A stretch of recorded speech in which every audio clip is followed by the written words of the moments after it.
Le journal de l'économie sur TV5 Monde. Bonjour à tous et merci d'être avec nous. On prend la direction de la ville de Niagara Falls, dans l'État de New York, aux États-Unis. Cette localité est bien connue pour ses fameuses chutes d'eau, dont le bruit est très apprécié par les habitants. Mais ils sont désormais dérangés par un son beaucoup moins agréable, celui des fermes de minage de Bitcoin. Écoutez. Je n'arrive à dormir qu'environ 4 heures par nuit à cause de ce bruit constant. Pendant la journée, lorsque je suis dehors ou que je travaille, ça ne me dérange pas parce que je fais autre chose.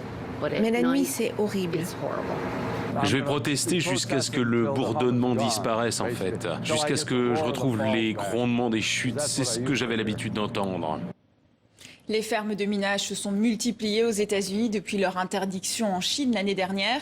Et à Niagara Falls, ces sociétés sont attirées par l'énergie hydroélectrique plutôt bon marché.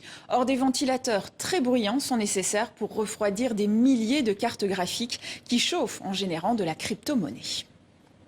Aux États-Unis, toujours, c'est un exemplaire original extrêmement rare de la Constitution américaine. Il a été signé à Philadelphie le 17 septembre 1787 des mains de George Washington, Benjamin Franklin ou encore James Madison.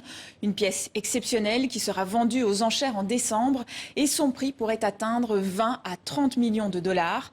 En novembre dernier, une autre copie similaire avait été achetée 43 millions de dollars.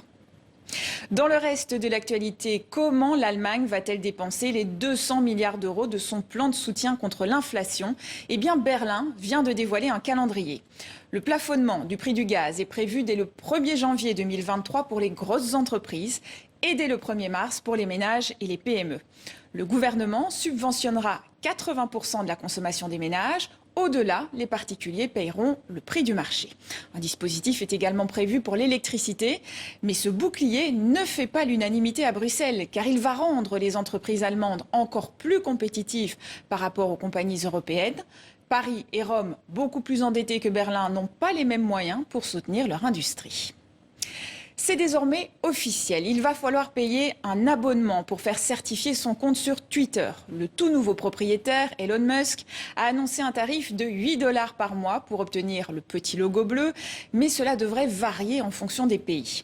Cette souscription permettra aussi d'avoir 2 fois moins de publicité et une nouvelle option serait à l'étude pour faire payer le visionnage de certaines vidéos. Enfin, dernière annonce en date, Elon Musk a assuré que les comptes suspendus du réseau social ne seront pas restaurés avant plusieurs semaines.